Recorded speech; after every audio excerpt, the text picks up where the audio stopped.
Good afternoon, everybody. Today, I'm going to discuss about qualitative and quantitative traits.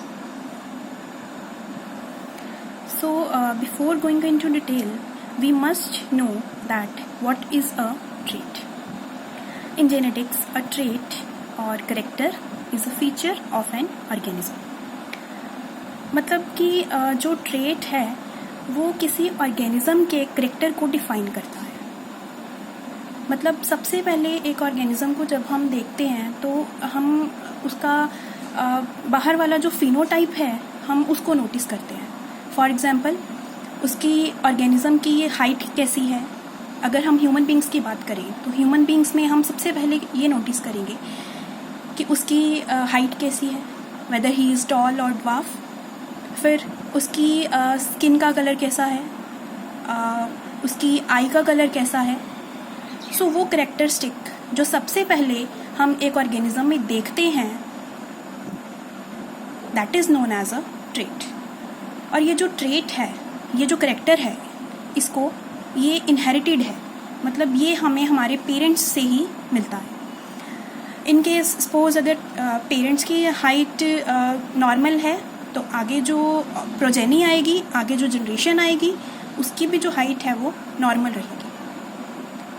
अगर parents की height dwarf है तो most probably यही chances हैं कि जो ऑर्गेनिज्म होगा उसकी भी हाइट जो है वो ड्वार्फ होगी. So trait is also known as a character. And character is that thing जो सबसे पहले हम किसी ऑर्गेनिज्म में नोटिस करते हैं उसका बाहर वाला स्ट्रक्चर देखकर, बाहर वाला उसका फिनोटाइप देखकर. So as in the example I have written that, इसमें हम एग्जाम्पल दे सकते हैं आई कलर की, ऑर्गेनिज्म की हाइट की और उसके स्किन के कलर की. So next is types of traits. So basically traits are of two types, that is qualitative and a quantitative trait. So first is a qualitative trait. Qualitative traits are usually encoded by one gene or sometimes by a few number of genes. These traits usually don't change in response to the environment. Qualitative trait एक ऐसा trait है जिसको basically सिर्फ एक gene ही express करता है. Most probably इसको सिर्फ एक जीन ही एक्सप्रेस करेगा. और एक्सेप्शंस हो सकती हैं कभी कभार कि एक जीन के अलावा बहुत सारे जीन्स इसको, और भी कई सारे जीन्स इसको एक्सप्रेस कर सकते हैं. But basically for a qualitative trait, for the expression of a qualitative trait, only one gene is responsible. For example, a plant producing a blue colored flower will continue to produce blue flowers no matter where it is grown. इसमें एक example हम दे सकते हैं कि अगर जैसे एक plant है, अगर वो एक एरिया में जहाँ वो ग्रो हुआ है वहाँ पर वो ब्लू कलर के फ्लावर्स दे रहा है. सो अगर हम उसका एरिया चेंज कर देंगे, अगर हम उसकी इन्वायरमेंटल कंडीशन को चेंज भी कर देंगे तो भी वो ब्लू कलर के फ्लावर्स ही देगा. इन्वायरमेंटल कंडीशन चेंज होने की वजह से उसके फ्लावर के कलर में कोई भी चेंज नहीं आएगा. सो यही इसमें बताया है कि क्वालिटेटिव ट्रेट इन्वायरमेंटल कंडीशन से इफेक्टेड नहीं होता. क्वालिटेटिव ट्रेट को इन्वायरमेंटल कंडीशंस इफेक्ट नहीं करती है. Next is quantitative trait. These traits are usually determined by large number of genes and can change under the influence of environment. So this is opposite to a qualitative trait. Qualitative trait के ये बिल्कुल opposite है. उसमें था कि सिर्फ उसमें एक जीन एक्सप्रेस कर रहा था. इसमें क्वांटिटेटिव ट्रेट को एक्सप्रेस करने के लिए बहुत सारे जीन्स रिस्पॉन्सिबल होंगे और बहुत सारे जीन्स के रिस्पॉन्सिबल होने की वजह से उनमें वेरिएशन आने के चांसेस भी उतने ही ज़्यादा होंगे. और क्वांटिटेटिव ट्रेट को इन्वायरमेंटल कंडीशंस अफेक्ट करती हैं. For example, height of a plant and milk yield by a cattle.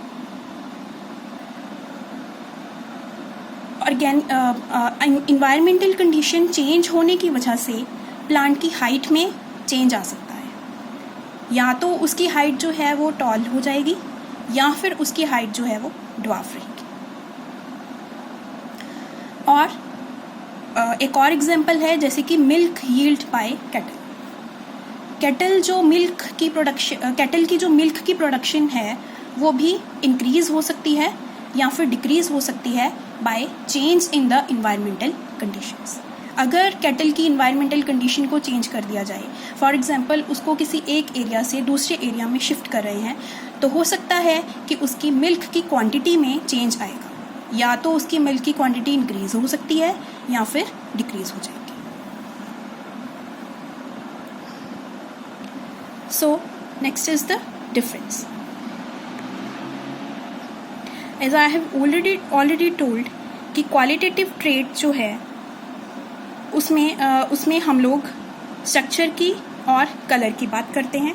For example human being है तो उसका स्ट्रक्चर देखने में कैसा है. सबसे पहले हम किसी ऑर्गेनिज्म की फिनोटिपिक कैरेक्टर को स्टडी करते हैं कि उसकी हाइट कैसी है, उसका कलर कैसा है, आई का कलर कैसा है, स्किन का कलर कैसा है. So this will be considered under qualitative trait. और क्वांटिटेटिव ट्रेट में हम ऑर्गेनिज्म की हाइट की, वेट की और नंबर की बात करते हैं. नेक्स्ट इज क्वालिटेटिव ट्रेट का next point is it displace discontinuous variations. Qualitative trait को एक्सप्रेस करने के लिए सिर्फ एक जीन रिस्पॉन्सिबल है. इस वजह से उसमें वेरिएशन आने के चांसेस बहुत ही कम होंगे. Whereas in quantitative trait, I have written that it displays continuous variations.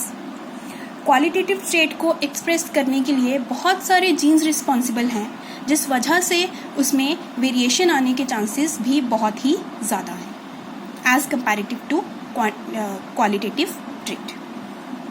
Third is qualitative trait में it is governed by single gene. As I have already told कि क्वालिटेटिव ट्रेट को express करने के लिए सिर्फ एक जीन रिस्पॉन्सिबल होगा. Whereas in quantitative trait, it is governed by polygenes. Quantitative trait को बताने के लिए, को एक्सप्रेस करने के लिए बहुत सारे जीन्स रिस्पॉन्सिबल होंगे. सो मल्टीपल जीन्स के लिए हम वर्ड यूज कर रहे हैं polygenes. And last is it is not influenced by environment. Quantitative trait को एक्सप्रेस करने, क्वालिटेटिव ट्रेट को एक्सप्रेस करने के लिए इन्वायरमेंटल कंडीशन का उसमें कोई भी रोल नहीं होता है.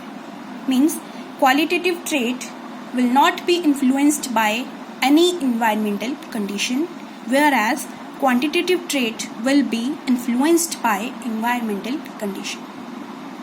अगर एक जीन रिस्पॉन्सिबल है, मीन्स कि जैसे कि क्वालिटेटिव ट्रेट को बताने के लिए सिर्फ एक जीन रिस्पॉन्सिबल हो रहा है, दैट मीन्स कि उसके ऊपर इन्वायरमेंटल कंडीशन का कोई भी इफेक्ट नहीं होगा.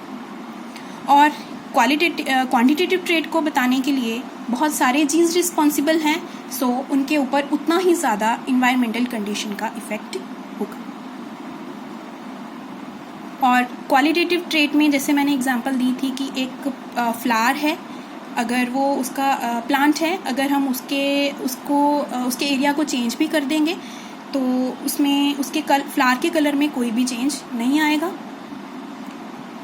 और क्वांटिटेटिव ट्रेट में मैंने एग्जांपल दी है जैसे कि कैटल के मिल्क यील्ड प्रोडक्शन, कि अगर एरिया चेंज कर दिया जाए तो हो सकता है कि कैटल के मिल्क यील्डिंग क्वांटिटी में चेंज आ सकता है, या तो वो इंक्रीज़ हो सकती है या फिर डिक्रीज़ हो सकती है. Thank you.